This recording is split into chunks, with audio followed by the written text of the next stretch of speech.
All right, Wichita State's players are here. Just raise your hand and we'll get a mic to you. There. Hey, how much is that 2014 game against Kentucky? How much is it talked about, referred to as kind of a big moment, this program's history and your guys' experiences at Wichita State? Connor, we'll start with you. It's not talked about too much, honestly. Obviously, it was a very historic game against two really good teams. But both teams are different now, and it's just a new game for us now, pretty much. Landry? The only talk we've really done on it, we watched a little bit of film on it, just a few similarities here and there, but like Connor said, it's two very different teams now. Richard? Yeah, personally, none of us was involved with that 35-0 year besides our two seniors. So, we personally wasn't there, but we knew how much the state of Wichita, the fan base will love it. Right here. Bob Lutz, Wichita Eagle. Do any of you guys get caught up at all looking ahead in the bracket and that some of the teams that are in Wichita State's path? Richard, we'll start with you. No, we treat every team with the same amount of respect, one team at a time, and just like the game, it's just one play at a time, one possession at a time, so we don't try to get too ahead of ourselves and just worry about the task in front of us. Landry? Yeah, you can't afford to look ahead. Your full attention has got to be on the team you're currently pitted against, and that's what we try to do. Okay, right here. For all three of you guys, how accurate would it be to consider you guys an execution team? Connor? It's decently accurate. We really try to focus in on making sure we run our sets right and doing what the coach says. But we also have guys who can go and get a bucket pretty much at any time we want. But we try to follow coach's game plan and the plays the best we possibly can throughout the game. Landry? Yeah, he hit it on the head. And execute as much as we can. We're not really blessed with having a whole bunch of 7-footers and being more athletic and more skilled than everybody else. So we you have to execute almost sometimes. Richard? Yeah, I think that's probably the easiest part of the game, when you execute and do what you're told to and just make plays and matchups easier for you to, get the best outcome. Over here. Landry, down here. Coach Marshall said that one of the better decisions he made this season was going with you, and it didn't obviously happen early. At what point did you think you were ready to take control? For Landry. I've always had confidence in myself to, play either the one or the two. Obviously, I was, at that point when I did make the switch, I was starting to get really comfortable with the two, but, it was a fairly smooth transition because, Connor was playing it, and we're pretty interchangeable, so, we both can do a lot of the same things, and, it was smooth. I felt ready after maybe one game where it was kind of somewhat more of a learning experience, and then getting confidence in my teammates and them getting confidence in me. Yeah, it's for all you guys. I asked Coach this last night. Kentucky's known for sending guys to the NBA, but Wichita State now has 2 or 3 guys in the league. How much does that help, do you think, in recruiting now when Coach goes out and tells kids like you guys or whoever that, hey, we have multiple NBA guys? And when you chose Wichita State, did you think, oh, this is a program that's got guys in the league and can help me get there? Richard? I'd probably say make you appreciate the grind more. Over 4 years, you see how you change your game and you just craft your skills. I'd probably say the overall reward of building yourself up as a complete player in 4 years probably is more appreciative than just jumping straight to the league. And some of them players are just more smarter players than them freshmen. So I think it's either way you get there is a blessing. So it's just how hard you want to work it. Landry? Yeah, anytime you got, that was a big reason why I came here. I wanted to play with Ron and Fred, knowing they're 2 NBA guards. And when you can say that about your program, it's definitely going to be more attractive to people. Yeah, right here. Richard and Landry, how much have you looked at how good Kentucky is in transition and fast break, and how important it'll be to try to make them really go against the half-court defense? Landry? Oh, yeah, one of the best in the country, if not the best. Combination of, speed and size in the open court, and pretty talented around the rim. So that's a point of emphasis for us, trying to stop transition. You got 3 or 4 seconds really to get back, cut the ball off, and, get the ball stopped and get into our set defense, which is where we think we're pretty good. Richard? Yeah, I mean, they're elite. You got the top 100 recruits coming to Kentucky. You got the Nike Elite gear. I mean, they get all the Nike gear. So, I mean, they're elite in everything. So, I mean, we're just trying to be elite too one day, Nike.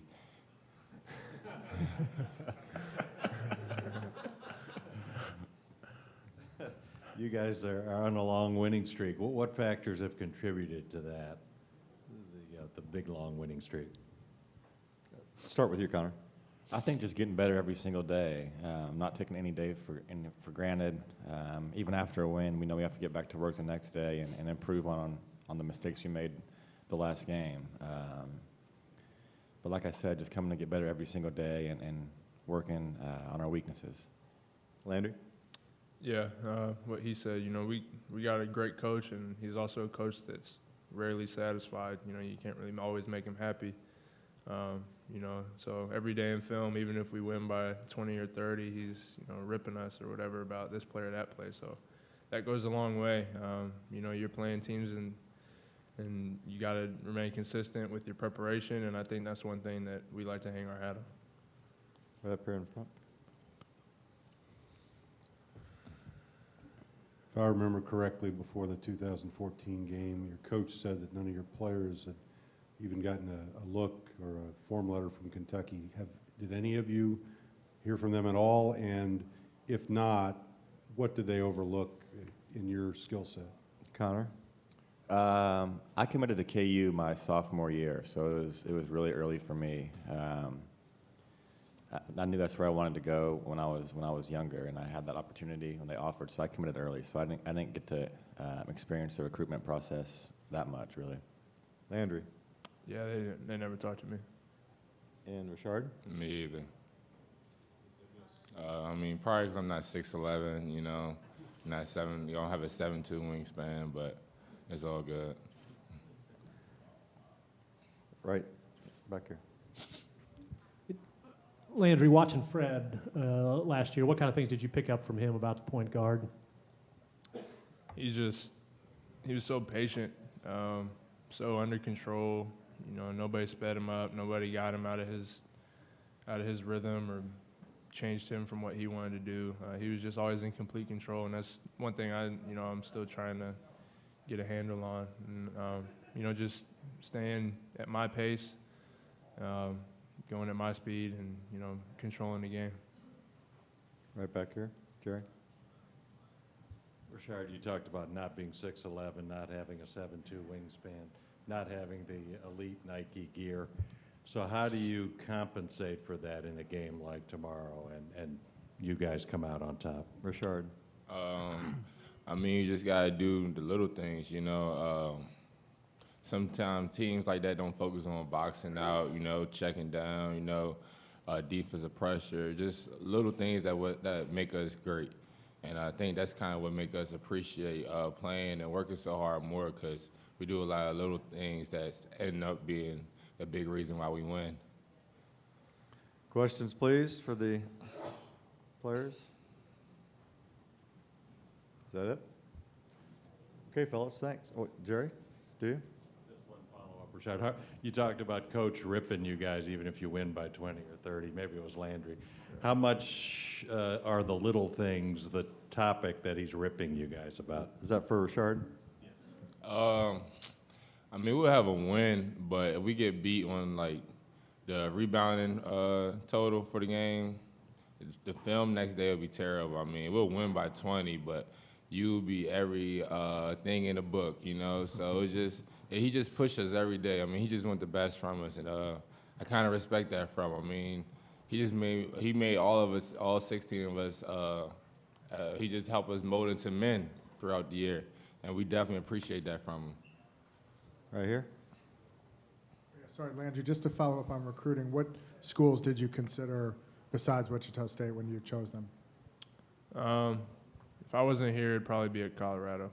That's kind of the simplest answer. All right, is that it? Thanks, fellas. And we'll have Coach here in about 5 minutes.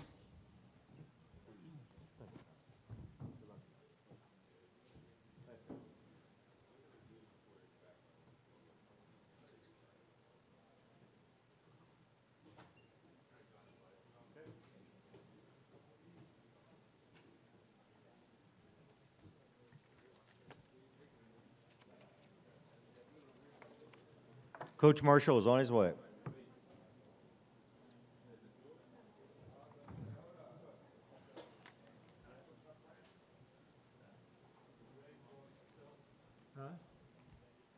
Yeah, is he here? Okay. All right, Coach Marshall is here, so for those of you in the media work area.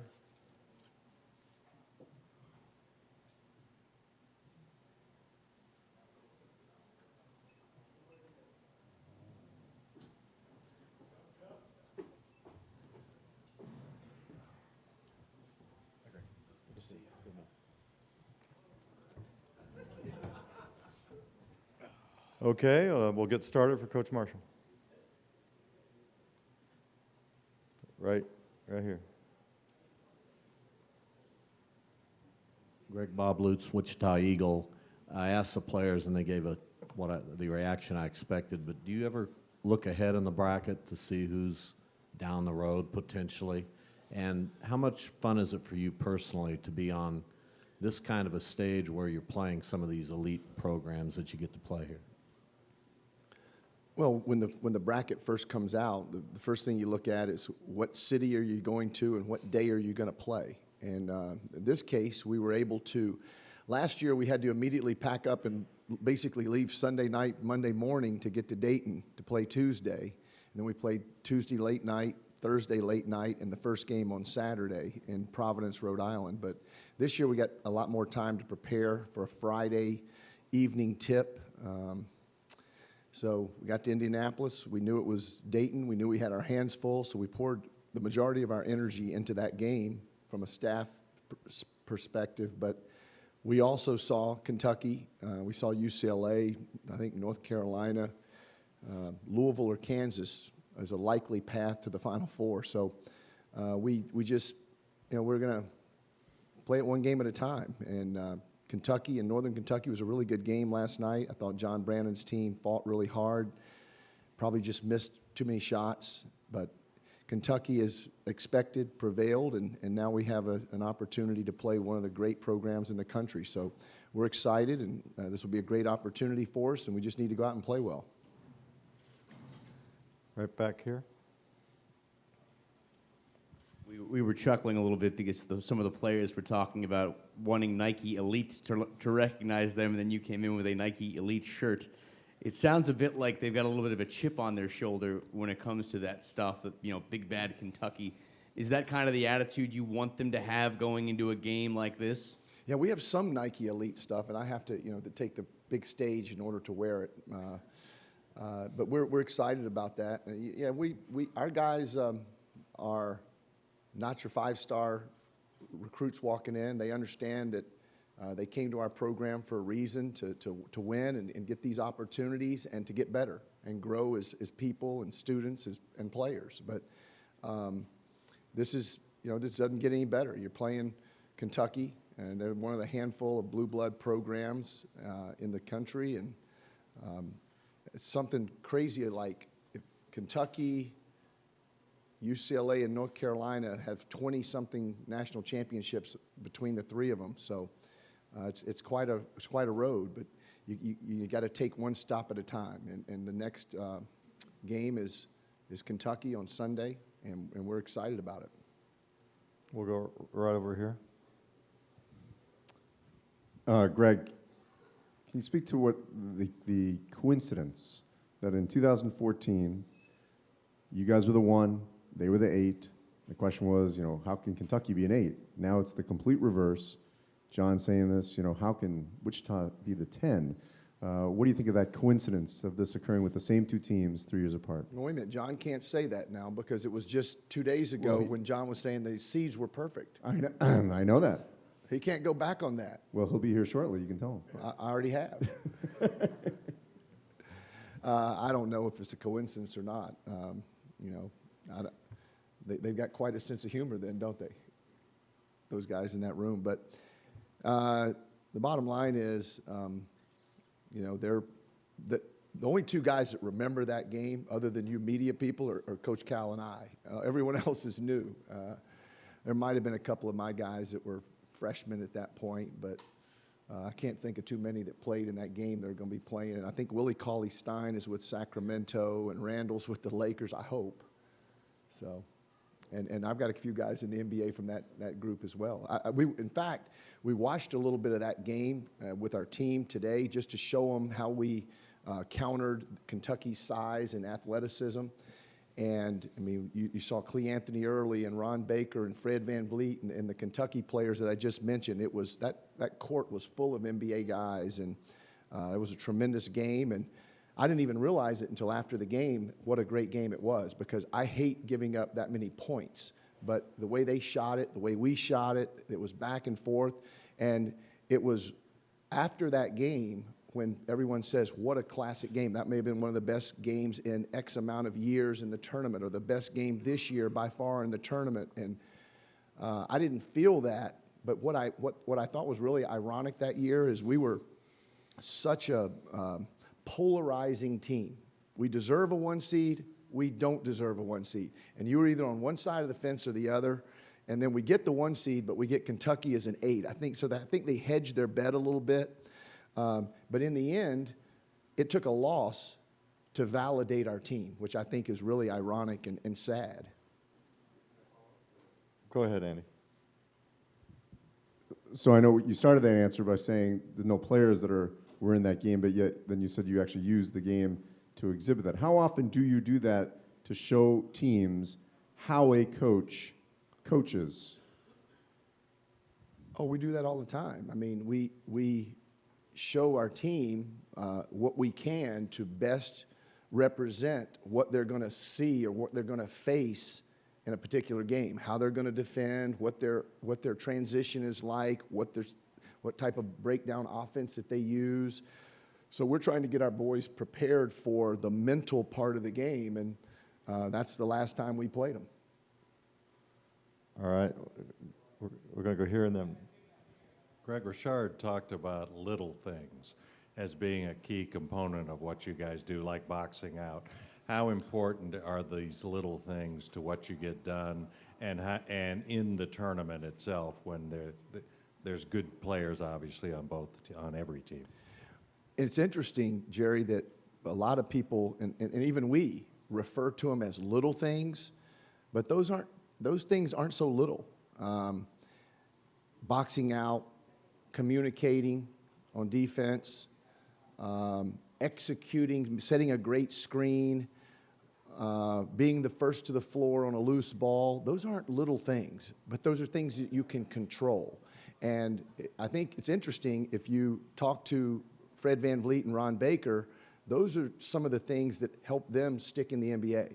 Obviously, they're great teammates and great, very talented players from a winning program, but they were free agents, and they go to this veterans camp, and the coach keeps saying, man, they just keep doing the little things. They check down. If a big guy comes over and tries to block the shot, they come from the perimeter and try to box out the center who's left alone. Those are things that hopefully our guys learn in our program that not only help us win, but help them be better pros.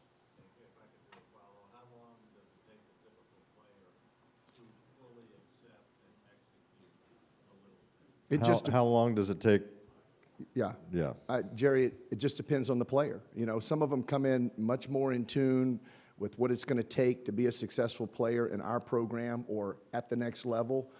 But some of them, it takes quite a while. And it's just repetition and repetition, and letting them know that not doing the little things, they get more time sitting over by me than doing them, and then they get to exhibit all of their other talents and skills. Okay, over here.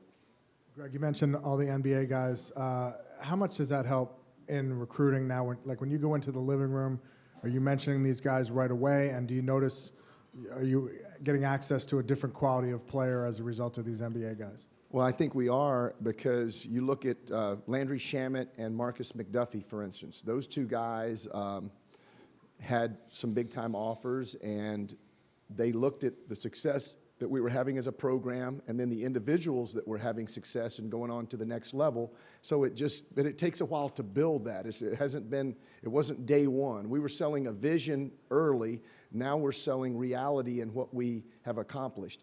Bob, you made an interesting point about playing Kentucky. Well, when we just redid our lobby in our office complex in the last 3 months, instead of talking about the Elite Eight team and what was it, 81, and not to take anything away from Xavier McDaniel and Cliff Levingston and Antoine Carr, we love those guys, but we started exhibiting the people that we had played, a lot of the teams that we had played and beaten, like Arizona and Ohio State and Gonzaga. And we also had pictures of the Louisville game and the Kentucky game and the Kansas game and the Indiana game. That's who we've been playing. When you're a 7, 8, 9, 10, 11 seed, that's who you get to play. And we've seen very few Cal Polys like we did that first year when we were the #1 seed. Right here. Myron Metcalf, ESPN. Greg, we didn't see some of the buzzer beaters or fantastic finishes we're accustomed to seeing in the first couple rounds this year. What do you attribute that to, if anything? Myron, I can't answer that because I've been, worried about Dayton. I've watched very few games. You're saying the games aren't close? Well, it's not some of the, buzzer beaters and big upsets. I don't know. I just think it's a fluke. Maybe you'll see more in the second round. I have no idea. And here and here. Greg, what stands out about Bam Adebayo down low, and what kind of matchup will that be like with him and Shaquille? What stands out about him? The obvious. He's a mountain of a man. He's just a huge guy, and he likes to jump in the air real high, higher than anybody else in the court, and dunk it through the basket. So you can't let him do that. You got to keep a body on him, and you got to box him out, and you've got to put some doubt in his mind when he gets it low in the post. What's going to happen next? And Shaq's got to be smart, and he's a little older and more mature, hopefully, and he can make him have to make some decisions how to guard us. Jerry. Greg, Kentucky's had some inconsistencies this year, individual players and also as a team, highs and lows in games. How much more difficult does that make a team to appraise and figure out when there's inconsistencies? Well, I can tell you this. When we show the video of Kentucky, we only show the shots that they make. So, our players probably think they make about 80% of all their shots. Hopefully they don't do that. Hopefully they're all having bad karma tomorrow. Right here, Rick. Rick Bozich, WDRB in Louisville. Greg, when you make a list of the important qualities in terms of winning a game, how high up does it rank being the aggressor and the more physical team? Very high. I talked to my team last night about not at halftime. I thought we were sluggish. I thought we were on our heels. I thought Dayton was the aggressor.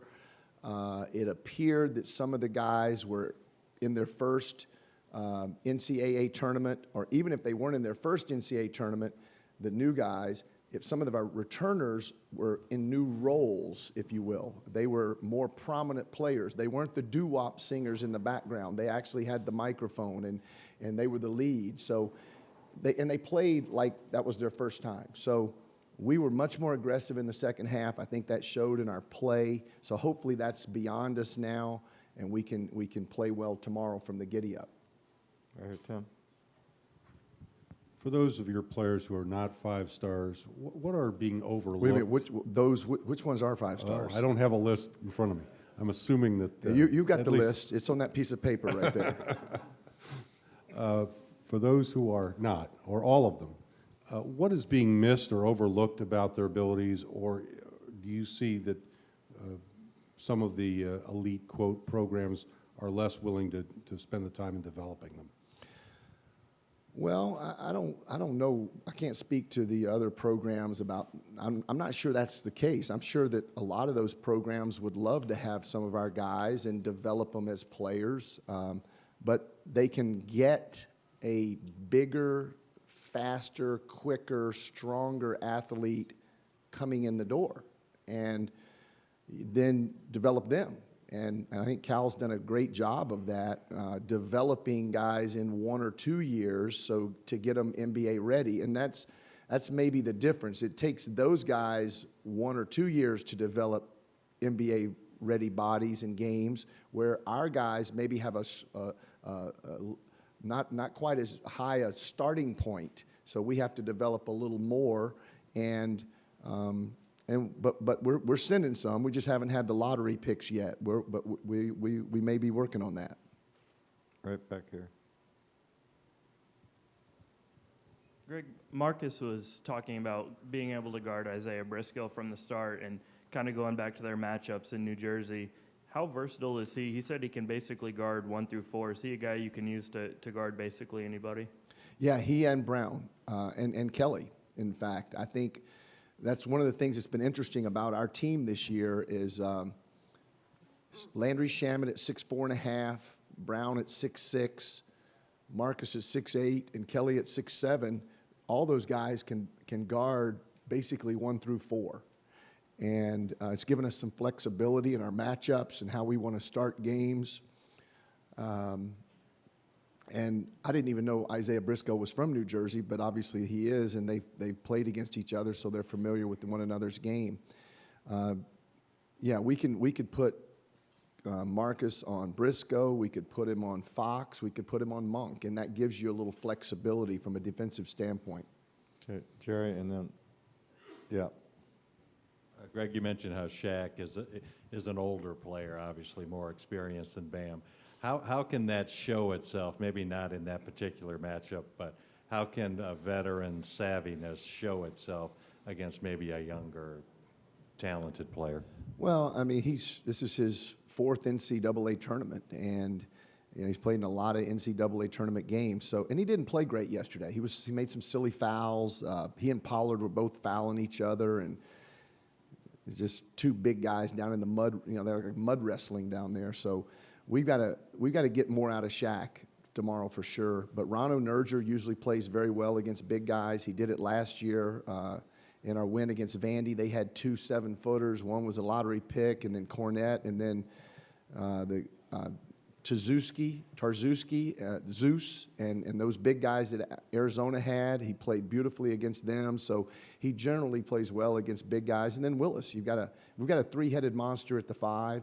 So we're going to keep those guys fresh, and Bam, I'm sure he's in great shape, but he's going to need to be in great shape tomorrow. Right here. Greg, you've kind of relished being a kind of a spokesman for the poorly seated and the little guys. Why have you taken that on? Why is that important for you to kind of speak up for that segment of college basketball? That's where I've been doing this for 32 years, and Wichita State's the highest level that I've ever coached. So, and I think it's pretty obvious.